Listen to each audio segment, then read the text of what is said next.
Hello students, welcome back again to the amazing, the daring, the dashing and the spectacular world of biology, that is RBC, the complete biology solution.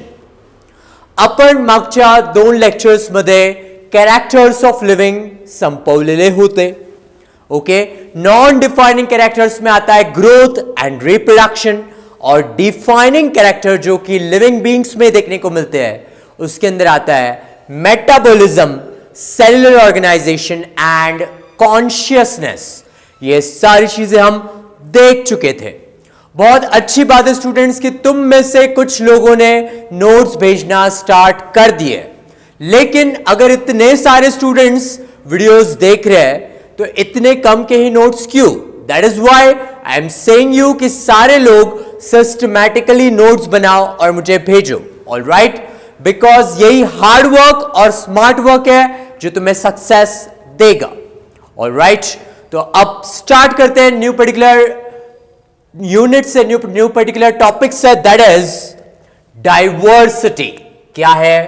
Term है diversity. Diversity का मतलब होता है विविधता. क्या होता है? विविधता. दैट मीन्स प्लांट्स है, एनिमल्स है, माइक्रो ऑर्गेनिजम्स है. ओके, RS विटेकर ने दिया हुआ 5 किंगडम क्लासिफिकेशन है. Monera, protista, fungi, Plantae, Animalia. इतनी ज्यादा डाइवर्सिटी है. तो अगर हम पूरे स्पीसीज कैलकुलेट करते हैं तो एनसीईआरटी में दिया हुआ है 1.7 to 1.8 मिलियन स्पीसीज है. कितने?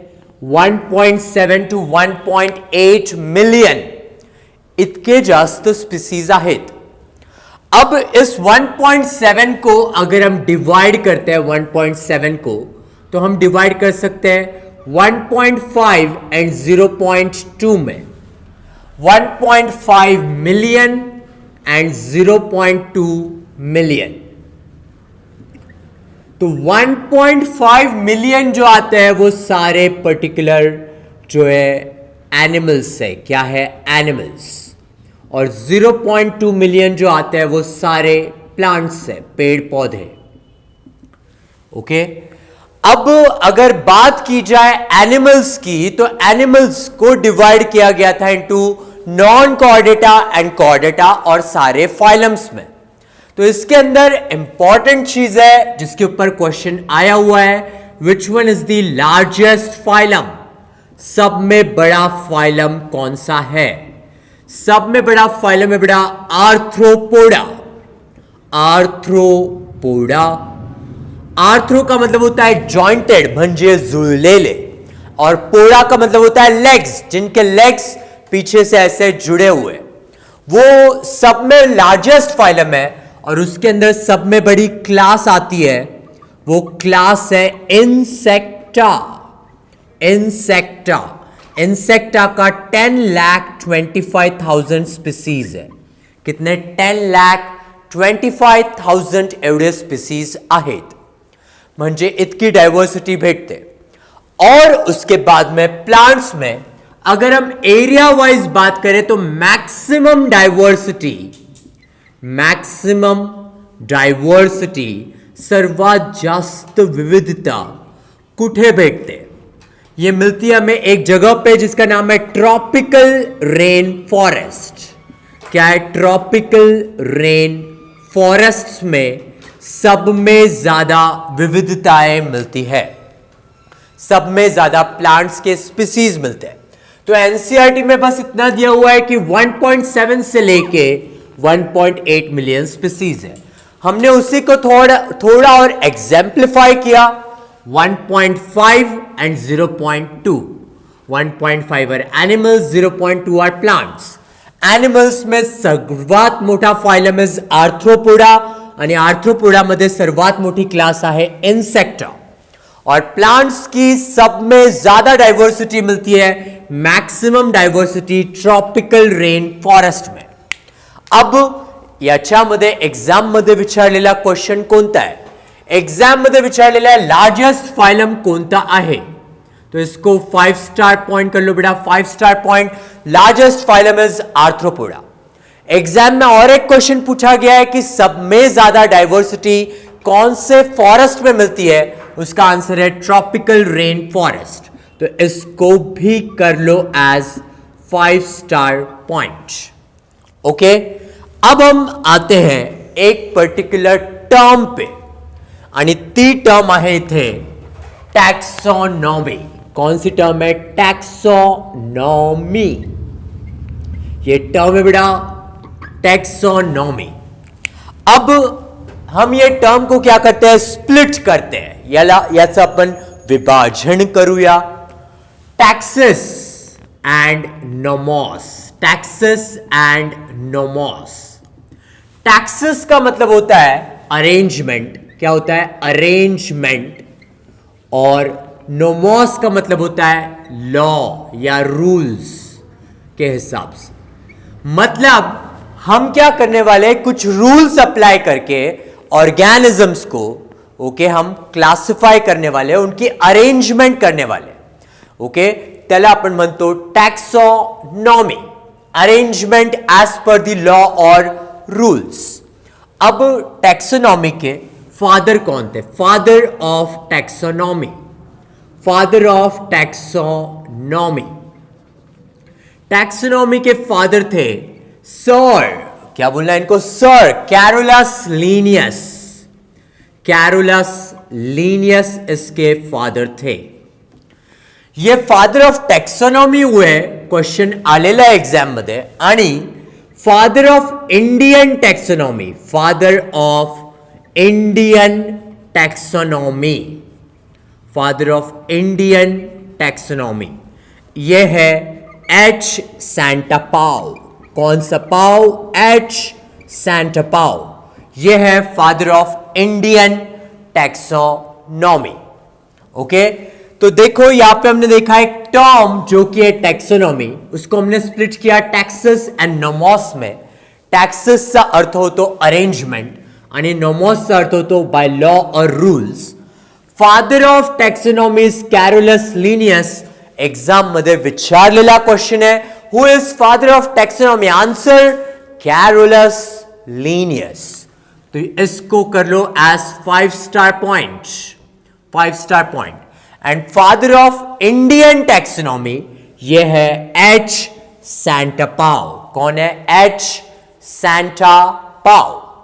अब जो है यहां पर मैं थोड़ा साइड में लिख रहा हूं, यहां पे इतना पार्ट हम सेपरेट कर लेते हैं, इतना पार्ट। अब यहां पर टैक्सोनॉमी के मैं लिखने जा रहा हूं स्टेप्स। क्या लिख रहा हूं? Steps. Now the steps of taxonomy, steps of taxonomy. Taxonomy के कौन कौन से स्टेप्स हैं? अब अगर एनसीईआरटी ध्यान से पढ़ोगे बेटा, तो एनसीईआरटी में ये जो पर्टिकुलर स्टेप्स है वो अलग अलग दिए हुए। सीक्वेंस उन्होंने खुद ने पहले अलग दिए, बाद में अलग दिए, लेकिन इसकी मोस्ट करेक्ट सीक्वेंस जो आती है, first one is characterisation, characterisation. Second one is identification, identification. तीसरा है यहां पर दैट इज नॉमेनक्लेचर। क्या है? Nomenclature. Then fourth one is classification. क्या है? Classification. Characterisation, identification, nomenclature and classification, ये स्टेप्स है टैक्सोनॉमी के। ओके, अब इन स्टेप्स को कैरेक्टराइजेशन क्या होता है, आइडेंटिफिकेशन, नॉमेनक्लेचर, क्लासिफिकेशन, ये क्या होता है अभी मैं एक्सप्लेन करने वाला हूं। तो तब तक के लिए वीडियो को मस्त से पॉज करो और इतने पॉइंट्स लिख के ले लो सारे लोग, kindly note it down.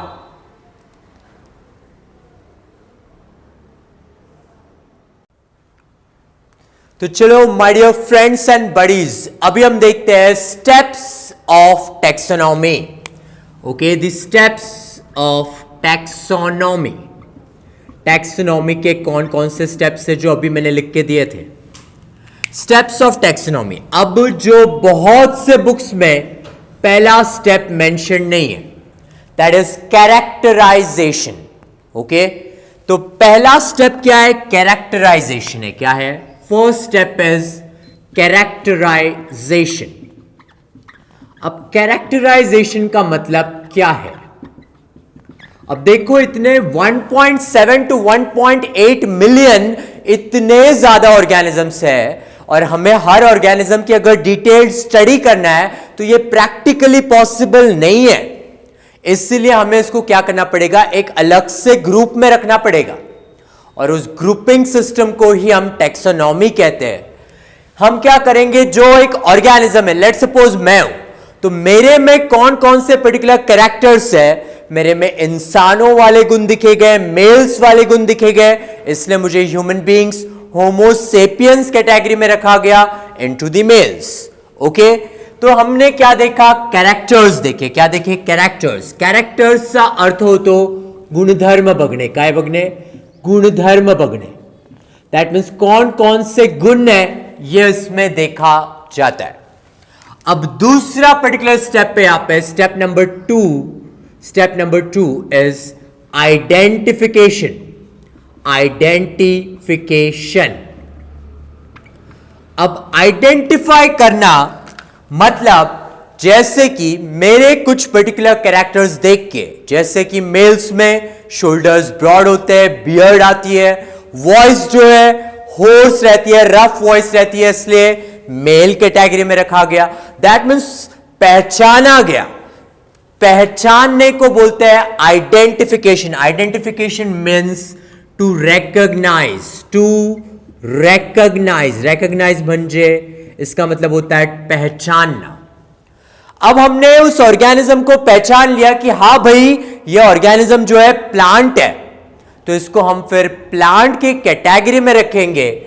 Okay, characterisation, identification. अब जो है, लेट्स सपोज एक ह्यूमन बीइंग मेल है, ओके, तो उसका नाम हमने रख दिया सोनू। क्या रख दिया? सोनू। ओके, दैट मीन्स हमने उसको एक लड़के का नाम दिया। ओके, तो नामकरण संस्कार विधि जो होती है, दैट इज कॉल्ड नॉमेनक्लेचर। तीसरा स्टेप है नॉमेनक्लेचर। नॉमेनक्लेचर मतलब द नामकरण संस्कार विधि। Okay, this one is the नामकरण संस्कार। नामकरण संस्कार। अब ये जो नाम दिए जाएंगे, ये उनके कैरेक्टर्स और आइडेंटिफिकेशन के बेसिस पे दिए जाएंगे। अगर वो प्लांट है, उसके अंदर कौन कौन से कैरेक्टर्स दिख रहे हैं, तो उसके बेसिस पे वैसा नाम उसे मिलेगा। एक इंसान है, मेल है, तो उसको मेल का नाम दिया जाएगा। Okay, that is nomenclature.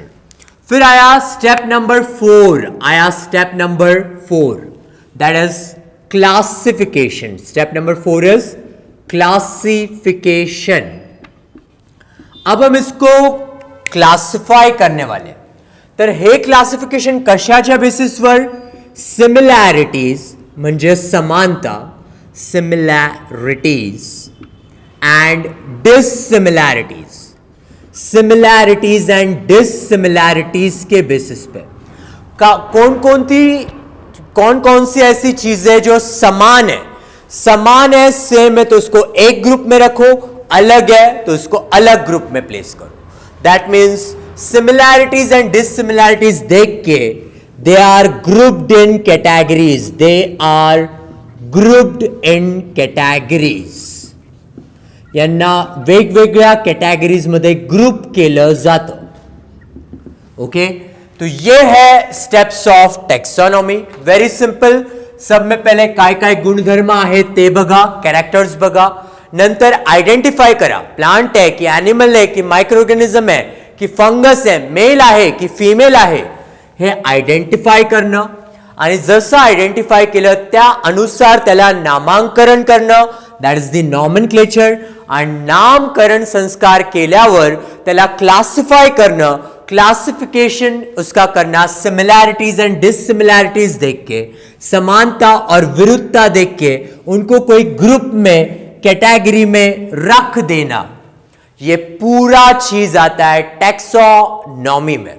अब इसके अंदर ये जो टर्म है क्लासिफिकेशन, तो क्लासिफिकेशन ये टर्म जिसने दिया था वो थे साइंटिस्ट A.P.D. कैंडोल। साइंटिस्ट का नाम क्या है? A.P.D. कैंडोल।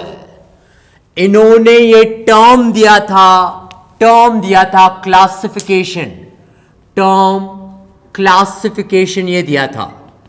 और उन्होंने जो है ये टर्म क्लासिफिकेशन उनके एक पर्टिकुलर बुक में दिया था। वो बुक का नाम था थेरीज एलिमेंट्री डी ला बॉटेनिक। इस बुक में उन्होंने ये पर्टिकुलर टर्म दिया था। तो देखो बेटा, ये सारे पर्टिकुलर स्टेप सारे टैक्सोनॉमी में आखिरी वाला स्टेप जो है क्लासिफिकेशन, ये टर्म दिया था A.P.D. कैंडोल ने। टर्म क्लासिफिकेशन कोणत्या बुक मध्ये दिलं होतं? थेरीज एलिमेंट्री डी ला बॉटनिक में। अब ये 4 स्टेप्स अगर हम ऐड करते हैं, step number 1 characterization, step number 2 identification, step number 3 nomenclature, step number 4 classification. इन चारों के साथ में जब जुड़ता है एफिनिटीज, क्या जुड़ता है? एफिनिटीज या फिर एवोल्यूशनरी रिलेशनशिप,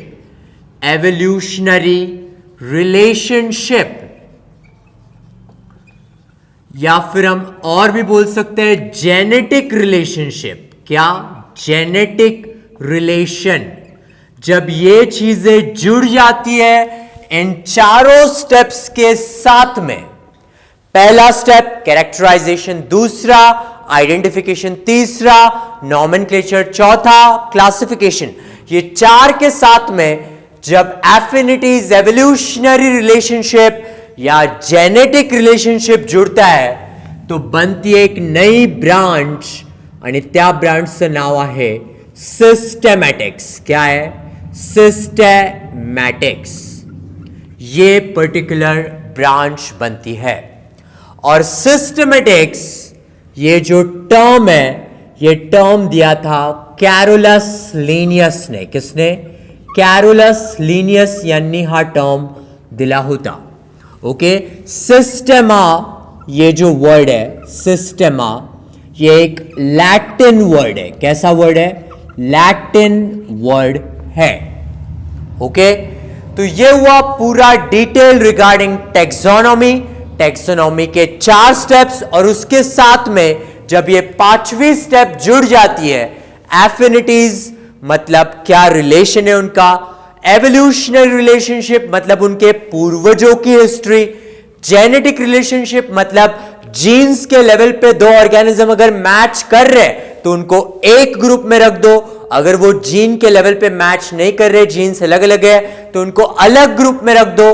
तब ये 5वां कैरेक्टर जब जुड़ जाता है तो बनती एक नई ब्रांच जिसका नाम है सिस्टेमैटिक्स। क्या नाम है? सिस्टेमैटिक्स। और सिस्टेमैटिक्स ये टर्म दी थी कैरोलस लिनियस ने। सिस्टेमा, इसके अंदर ये जो वर्ड है सिस्टेमा, ये एक लैटिन वर्ड है। क्या है? Latin word. तो बेटा पॉज कर लो और इन चीजों को लिख के ले लो सारे लोग।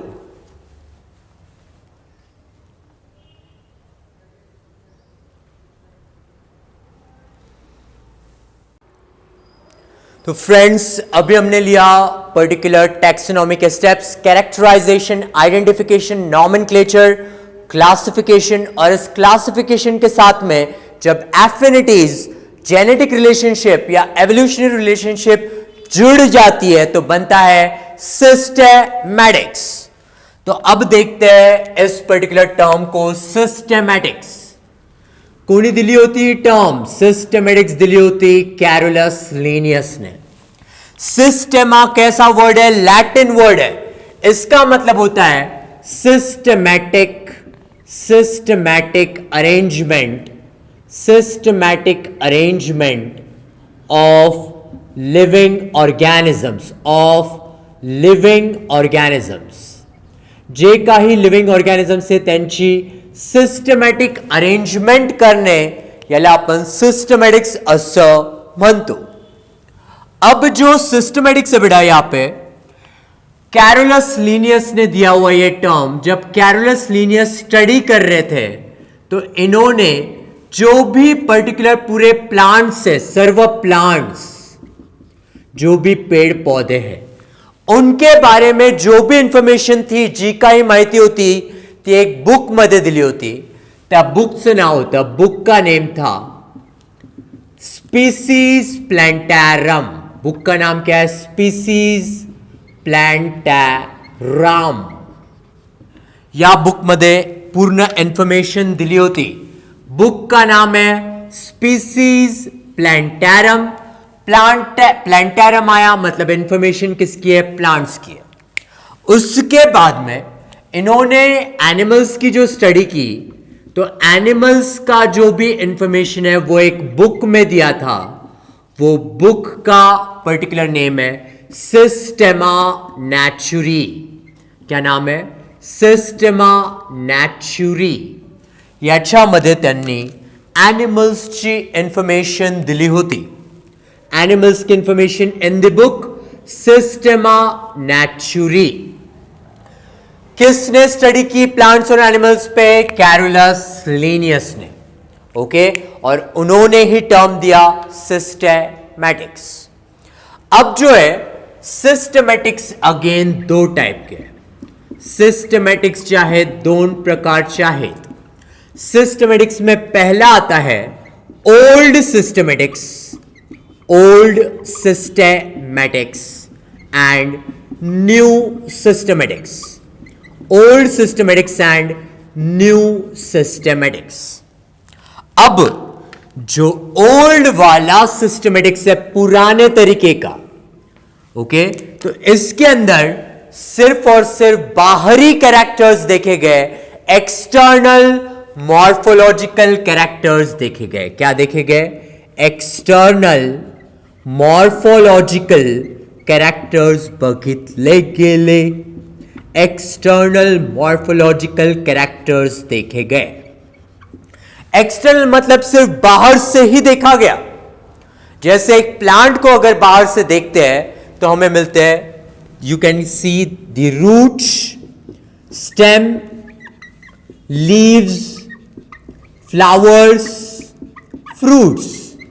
इन्हीं की पूरी स्टडी होती है मॉर्फोलॉजी ऑफ फ्लावरिंग प्लांट्स में, राइट. तो सिर्फ एक्सटर्नल स्टडी जिसमें की जाती है वो सिस्टमैटिक्स कैसा है? Old systematics. और यह आया न्यू सिस्टमैटिक्स. क्या आया? New systematics.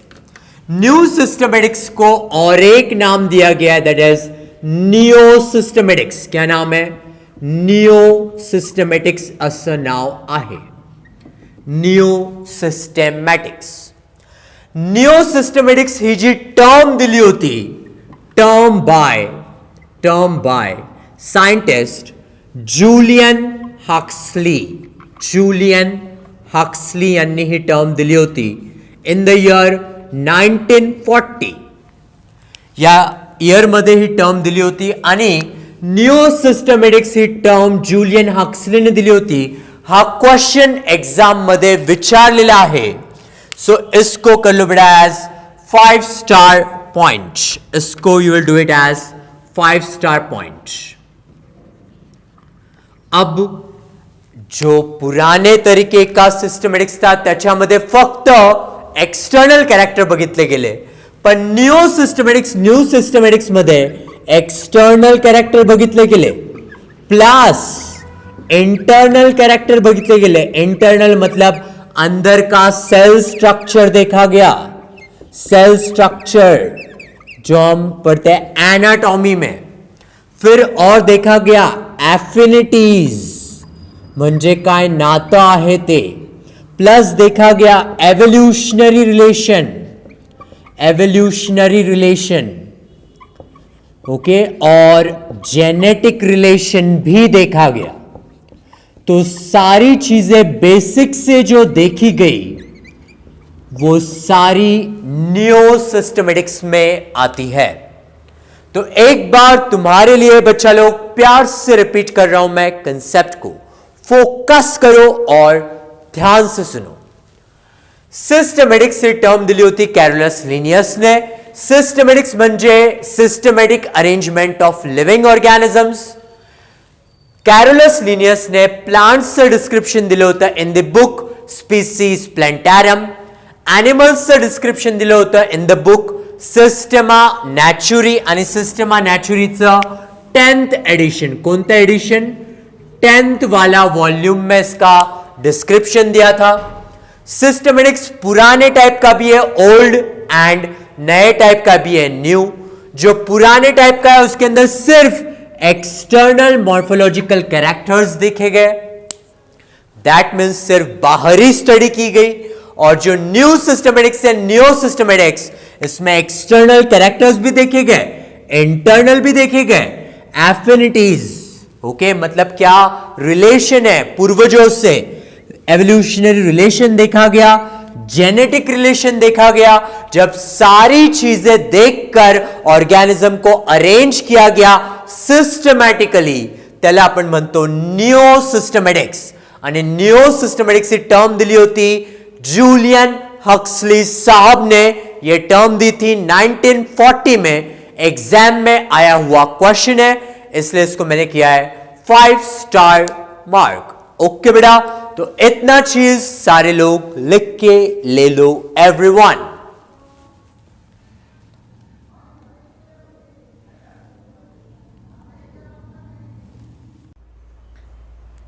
तो देखो बेटा, अभी तक आए हुए बुक के नाम कौन कौन से हैं?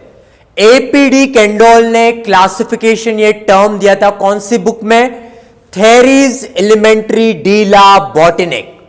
फिर कैरोलस लिनियस ने प्लांट्स के नाम कौन सी बुक में दिए थे? स्पीसीज प्लैंटारम। एनिमल्स के नाम कौन से बुक में दिए थे? सिस्टमा नैचुरी। ये 3 बुक्स के नाम अभी तक आ गए। साइंटिस्ट के नाम कौन कौन से आए? सब में पहले साइंटिस्ट हमने स्टडी किया अर्नस्ट मेयर। फिर founder of taxonomy is Carolus Linnaeus. Then founder of Indian taxonomy is H Santapau. Classification ये टर्म दिया था एपीडी कैंडोल ने, और न्यू सिस्टमैटिक्स ये टर्म दिया था जूलियन हक्सली ने। ये सारे साइंटिस्ट के नेम्स एक साथ में अभी मैंने बोलकर बताए। अब जो है अगले पॉइंट पे आते हैं। अगला पॉइंट है यहां पे नॉमेनक्लेचर। नॉमेनक्लेचर हमने इसको बोला था नामकरण संस्कार विधि। ओके, नामकरण संस्कार विधि। यहां पर जो नॉमेनक्लेचर दिया जाएगा, नॉमेनक्लेचर मतलब to name the organism, to name the organism, कोणालाही नाव ठेवणे नाही, नाव देणे। ओके, नामांकरण करना, नाम रखना नहीं, नाम देना। To name the organism as per the international, as per the international scientific rules. जे काही सायंटिफिक रूल्स आहेत त्या हिशोबाने नामांकरण करणं, त्याला आपण नॉमेनक्लेचर म्हणतो। अब नॉमेनक्लेचर में 2 तरीके के नेम्स आते हैं। एक नेम्स आते हैं लोकल नेम्स और दूसरे आते हैं scientific names. Local names and scientific names. अब लोकल वाले जो नाम है इसको बोला जाता है कॉमन नेम। क्या बोला जाता है? कॉमन नेम, किंवा यालाच म्हटलं जातं वर्नॅक्युलर नेम्स। क्या बोलते हैं? Vernacular names. और जो साइंटिफिक नेम है इसके अंदर 3 सिस्टम्स आए। कौन से आए? 3 सिस्टम्स आए। आणि ते 3 सिस्टम्स कोणते होते बेटा? वो 3 सिस्टम्स थे, the first one that is the polynomial system, polynomial system of nomenclature. Second वाला है यहां पे trinomial system of nomenclature, trinomial system of nomenclature. और फिर आया the binomial system of nomenclature, binomial system, ये 3 सिस्टम्स आए। अब जो है लोकल नेम्स, कॉमन नेम्स या वर्नैक्युलर नेम्स। अब जैसे कि जो रतालू होते हैं, रतालू, रत्नाड़, ओके, इसके हर जगह अलग अलग नाम है। ओके, जैसे हिंदी में उसको रतालू बोलते हैं, मराठी मध्ये रताळे म्हणतात, ओके, पंजाबी में उसको शकरकंद बोलते हैं, ओके, फिर इंग्लिश में उसको स्वीट पोटैटो बोलते हैं। मतलब एक ही चीज एक ही है, लेकिन नाम बहुत सारे हैं। इसके वजह से क्रिएट होता है, मेनी नेम्स की वजह से क्रिएट होता है कंफ्यूजन। क्या क्रिएट होता है? कंफ्यूजन। माइंड कॉन्फ्यूज होऊन जातं, और इसीलिए इस सिस्टम को किया गया रिजेक्ट। क्या किया गया? रिजेक्ट। याला ऍक्सेप्ट केलं गेलं नाही। आणि सायंटिफिक नॉमेनक्लेचरची जी सिस्टम आहे त्याला केलं गेलं ऍक्सेप्ट। आणि त्याच्यामध्ये 3 सिस्टम होते। पॉलिनॉमियल, याच्यामध्ये मेनी वर्ड्स, खूप जास्त नाव यायचे, मेनी वर्ड्स। ट्राइनॉमियल में आते हैं 3 वर्ड्स। कितने वर्ड्स आते हैं? 3 वर्ड्स। और बायनॉमियल सिस्टम, बाय म्हणजे 2, इसके अंदर आते हैं 2 वर्ड्स। कितने वर्ड्स? 2 वर्ड्स।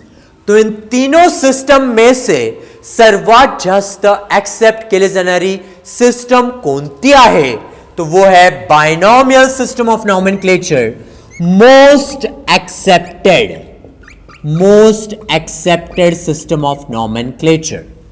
ओके, और इस बायनॉमियल नॉमेनक्लेचर सिस्टम के भी founder of binomial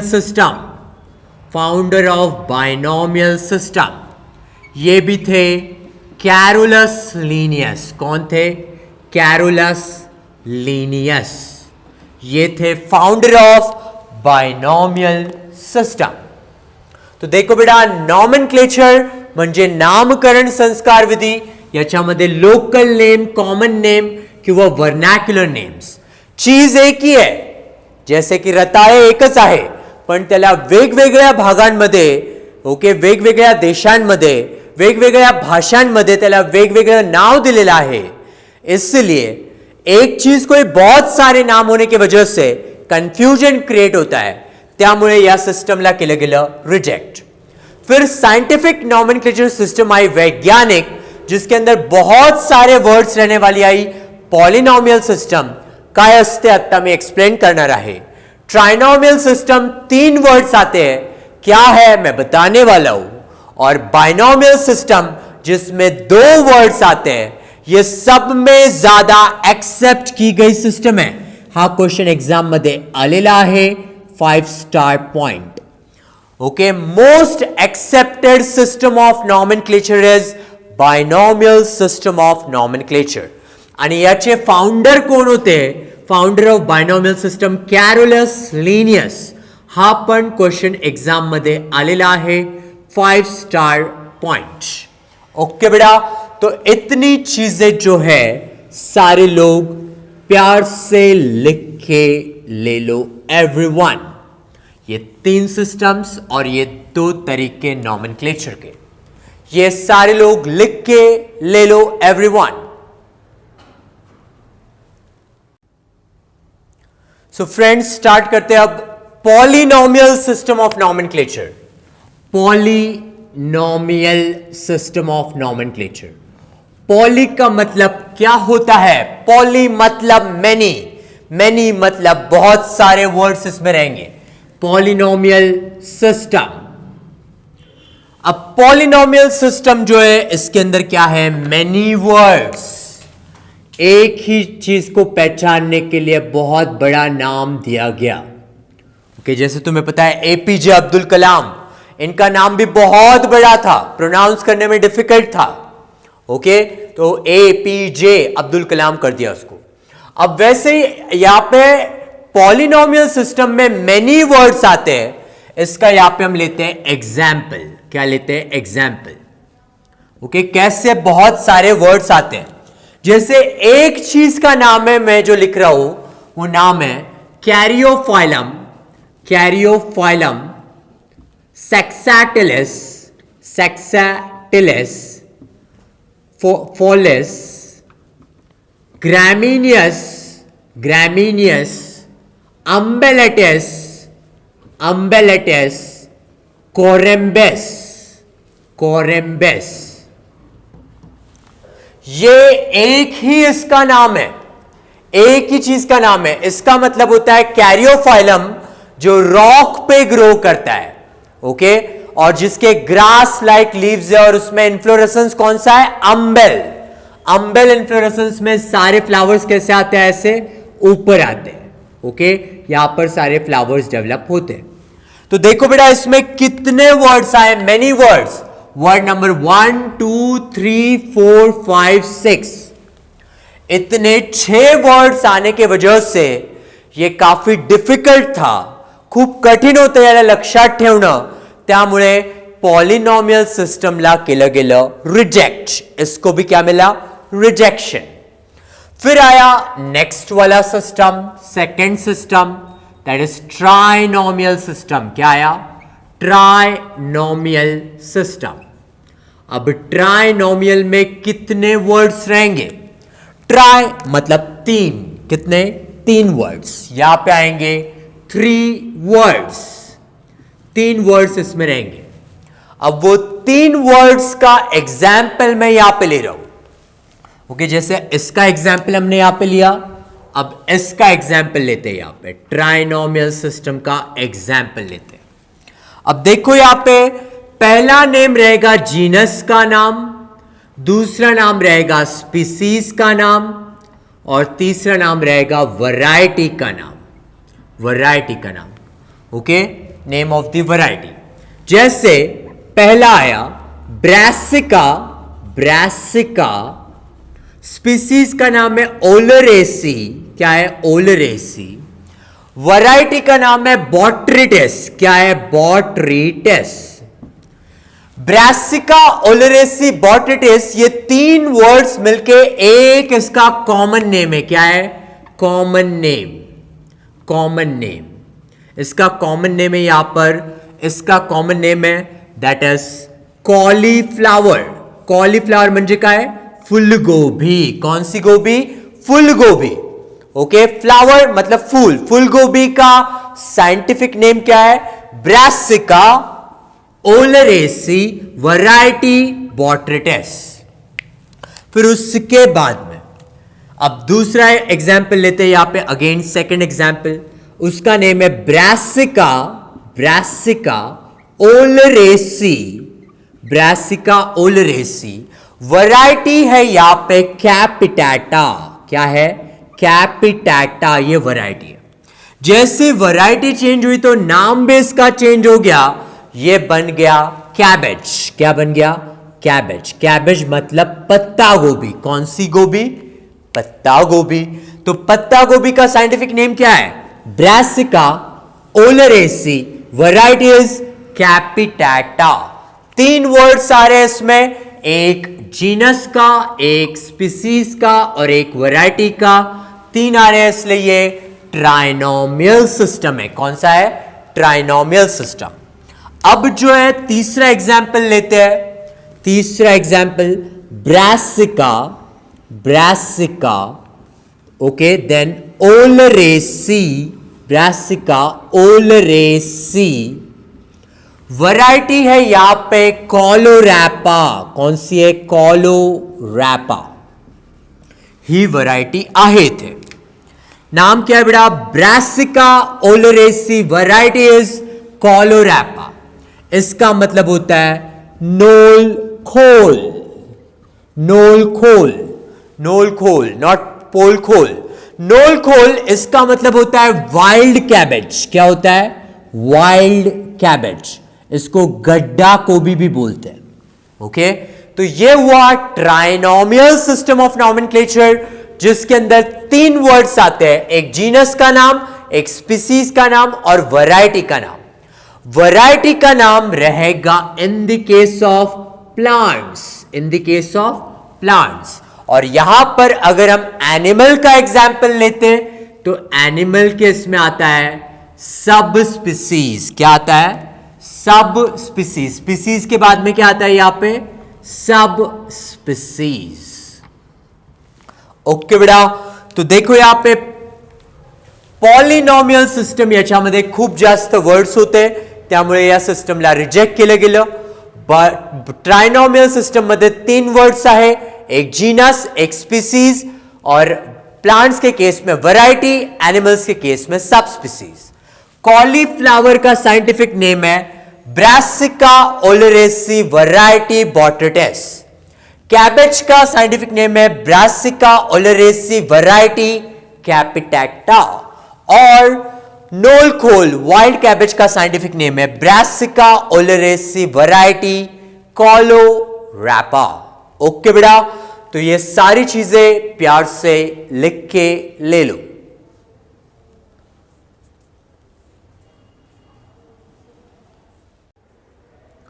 so my dear students, आज के लेक्चर में हमने कवर किया टैक्सोनॉमी के स्टेप्स कौन से होते हैं. Collection, identification, nomenclature and classification.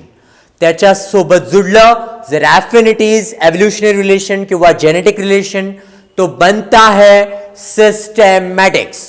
Systematix ये सिस्टमैटिक अरेंजमेंट लिविंग ऑर्गेनिजम्स की. सिस्टमैटिक्स की टर्म कैरोलस लीनियस ने दी थी. ओल्ड सिस्टमैटिक्स में सिर्फ एक्सटर्नल चीजें देखी जाती थी. New systematics by Julian Huxley, इसमें external, internal, okay, then genetic, evolutionary, affinities, ये सारी चीजें देखी गई. फिर हमने देखा नॉमेनक्लेचर, द नामकरण संस्कार विधि. लोकल नेम्स कंफ्यूजन क्रिएट करते हैं, इसलिए उसको रिजेक्ट किया गया. और फिर लिए साइंटिफिक नेम्स, जिसमें आता है polynomial, trinomial and binomial system, जिसमें से मैंने अभी आज एक्सप्लेन किया पॉलिनोमियल एंड ट्राइनोमियल सिस्टम. और कल हम देखेंगे बाइनोमियल सिस्टम और उसके पर्टिकुलर रूल्स और कोड्स. और तब तक के लिए everyone be happy, keep smiling, have a nice day, bye bye.